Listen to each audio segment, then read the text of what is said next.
sisters tied. There is no way you can beat 'em. My partner's in crime.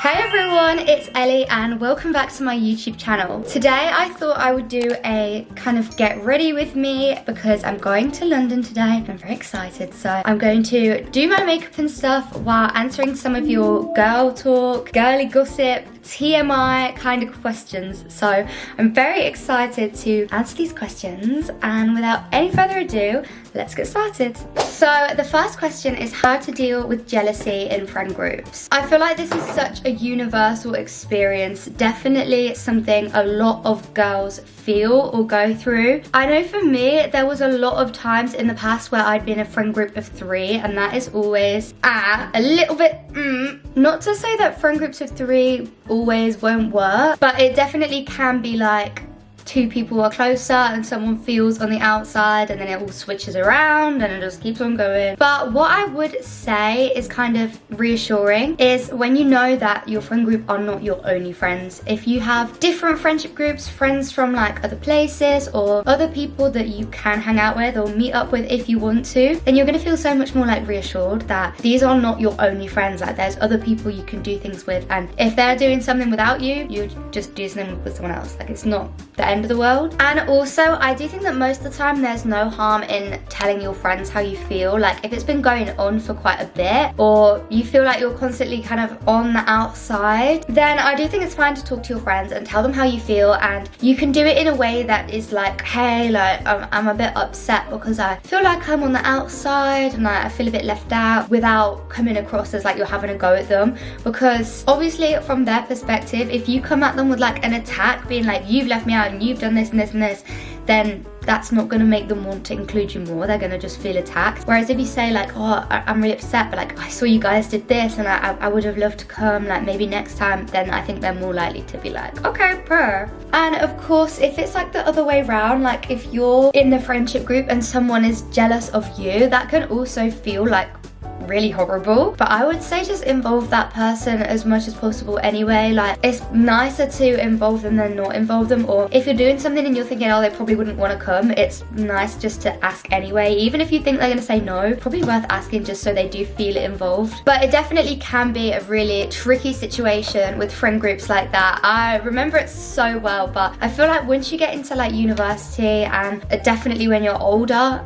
and like fully adult, then it does kind of fade away, and like the whole jealousy thing's not really as much of a thing anymore. It's kind of just like everyone's got different friends in different friend groups rather than one friend group, so it kind of fades out as you get older, so don't worry. Okay, the next question is how to feel happy and like live your best life being single. Obviously I'm not single, but I have been before, so I feel like I do have some advice on this. I know that it can be super rough, like feeling that your happiness and all of your positive emotions are coming from another person, and I kind of feel like it's best, even in a relationship, that you have to like know and understand that your happiness comes from yourself. I was listening to a podcast the other day. It was the A Better You podcast, and she was talking in there about how your partner or your boyfriend or girlfriend or whatever should be an add-on, like an extension of your happiness and something additional rather than something that kind of affects how you are. I don't really know how to explain it. She explained it really, really well, so maybe just listen to that. But basically saying that you should be like your whole happy, content self, you know, love yourself, know what your values and your morals and the things that you love are, and just feel really, really complete within yourself before getting a boyfriend or girlfriend or a partner. And then your partner shouldn't be your source of happiness. Like you shouldn't feel like you have to rely on that person for happiness, because you already have your whole content self, and then this person is kind of an added extra, a bonus. And yeah, obviously there's gonna be like interlocking moments and they are gonna interfere with each other. If you're having a big argument with your partner, then you're not gonna be feeling on top of the world, like obviously. But I think while being single, you have so much time and opportunity to discover yourself and try loads of new things and think about like, what do you like, what do you hate, what do you love doing, like what makes you feel creative and inspired, and determine like what really makes you feel happy. Focus so much on becoming your best self, and whatever you want to do to feel content and happy and full, just give everything a go.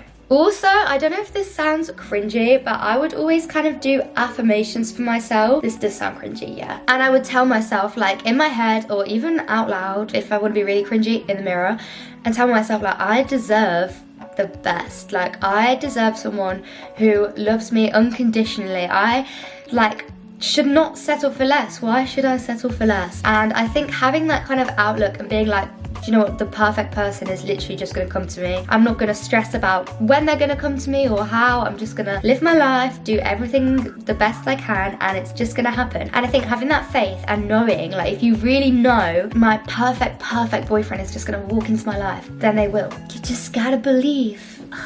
God, that was inspirational. Okay, the next one is when I walk home from college, there's always creepy guys staring at me or following me.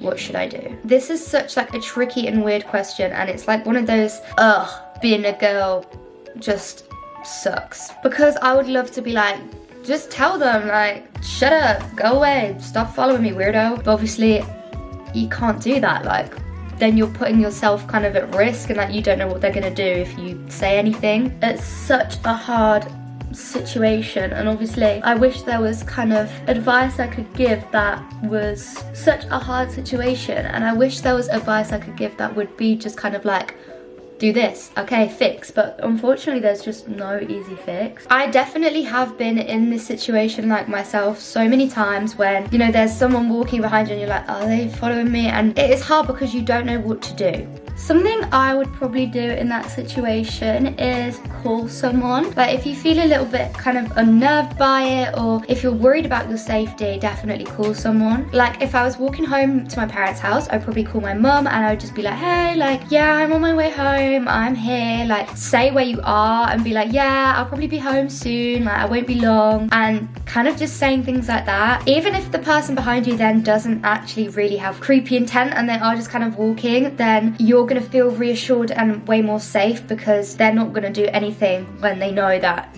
someone's expecting you in, you know, 5 minutes, or you're going to meet someone, or you've just said where you are. Like, that's gonna, if they were gonna do anything that you're scared of, they're not going to if they know that information. They know that you spoke to someone and said where you are, or at least that's what my brain thinks. I don't wanna, this is not legal life-saving advice by any means. It's hard to say because it just shouldn't be the way that it is, but the only other kind of advice I probably have is to walk in a group, so you're not walking by yourself. And I feel like that is just so rough, because it should not have to be like that. You should not have to plan your route or like plan to walk in pairs. Like, it's just not the way it should be. But unfortunately, I feel like that is one of the safest ways to do things, is just do it with someone. I look crazy right now, I swear.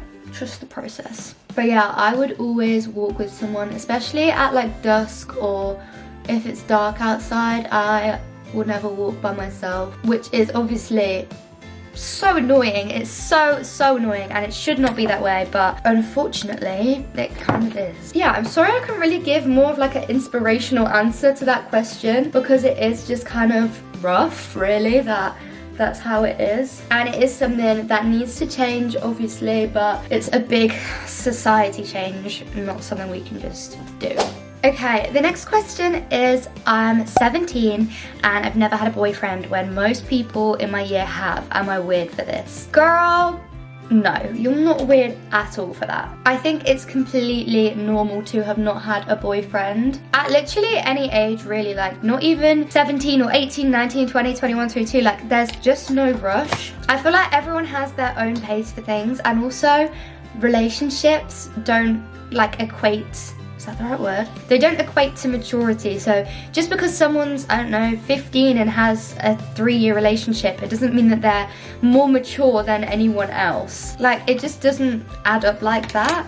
I think there's no point trying to rush or trying to like desperately find a relationship, because that could definitely do more harm than good. Like, rushing yourself into something, it's definitely better just to kind of take everything day by day. And as I said earlier, know that someone will come to you that's a good fit. It's not like you have to go searching out for someone else. Give it time, relax, focus on yourself, and it will happen when the time is right.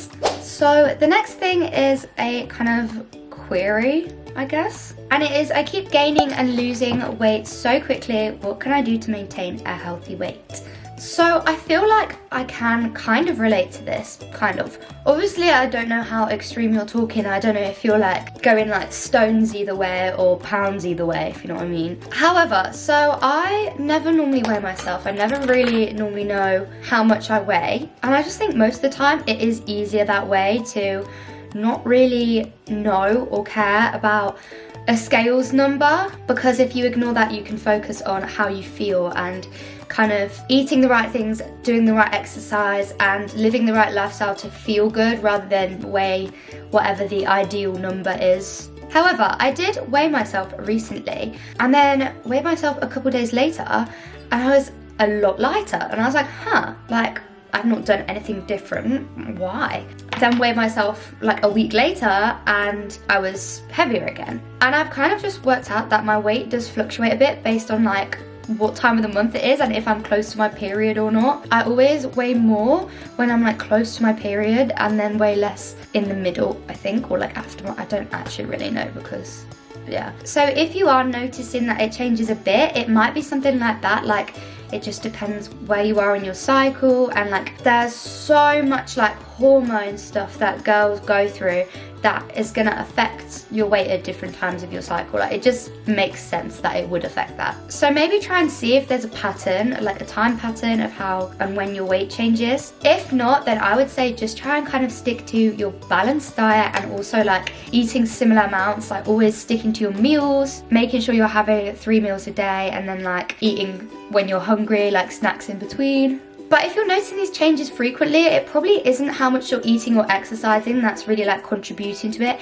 It's probably more like hormonal things or like mood based and like, yeah. Because it definitely just doesn't work that you have extra snacks one day and then you just weigh loads more because of that. That doesn't really add up. It's got to be like a long-term thing for that to change your weight. But I would just say make sure you're eating your 3 meals a day and probably around the same times each day is good for you as well. Getting in your exercise every day and it should kind of just smooth out, and like obviously there's gonna be changes but not drastic. And if it is an issue, I would just go to the doctors and just get it checked. Like I don't really know what it could be, but it's worth just checking if it's something you're worried about.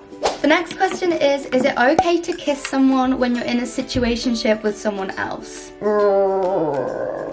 I think it depends completely on your situationship. Like if they kissed someone else, would you be okay with that? You've got to kind of weigh it up. Also, like the person that you're in a situationship with, where do you want things to go from that? Like do you want to, like are you in a situationship right now but hoping for a relationship in the future? Because if you are, then I would say why kiss someone else when you're like wanting a relationship with the person you're in a situationship with? Like this might just be my way of thinking, but personally, if the person you're in a situationship with, if you like them and you like kind of want to be with them or you're enjoying spending time with them in this kind of situationship, then like why would you want to kiss someone else? I don't know if that's just me, but personally I just wouldn't really think of that. However, I think it just so depends on your situation and situationship. Obviously I don't know the details, but like if your situationship was kind of like you've both been like, yeah, this is not really working, we're not gonna be together, but you're still kind of linking up or whatever, maybe it's for the best that you move on. And if you're wanting to kiss someone else, then maybe that's a sign that you're ready to move on and you don't need to be in that situationship anymore. It's definitely just hard to know without knowing the details of the situationship, but for me personally it would be a no. Like I would not, if I was in a situationship, under most circumstances I would not want the other person to kiss someone, and I would not want to myself. But that is just my personal stance on it. And if you've got your own kind of agreement between the two of you, if you've like said, yeah, we're not exclusive, we're gonna get with other people, then so fair. Like if you've agreed on that, then you gotta do what you gotta do what's best for you. But if not, then I think it's a no from me. The next question is, how old were you when you had your first kiss? So I think I was 16. I feel like some people might say that's quite old, but that's just when I was like ready really, and when I felt like I wanted to kiss someone. I feel like first kiss is one of those things where, you know, like everyone's ages are so varied, and it's just kind of like, I don't know, I don't think it's really a big deal. Like obviously your first kiss is a big deal, but I don't think your age is a big deal because everyone's just going to be ready at different times. And even though it's just like a kiss, then it does feel like in the moment you're like, oh, first kiss, first kiss. Okay guys, so I've just clocked the time and realised I do need to leave or I'm going to be late. I'm going to like a makeup event in London, so I've done my makeup like quite, I don't know, a lot for me. I don't normally wear lashes and stuff. But I was like, if I turn up wearing no makeup, they're going to be like, do you know what I mean? Because they're a makeup event. And they'll be like, why are you here? I don't know. Maybe I'm overthinking. I probably am. I never normally go to events because I get too scared. But I'm taking my friend as a plus one. So I've got my emotional support human. But yeah, this is my finished look. And hopefully some of my girl talk advice helped you. I feel like I have no idea if I've answered 4 questions or 400 questions. So thank you for watching. Please give this video a thumbs up and subscribe if you're not already, and I will see you guys in my next video. Bye guys.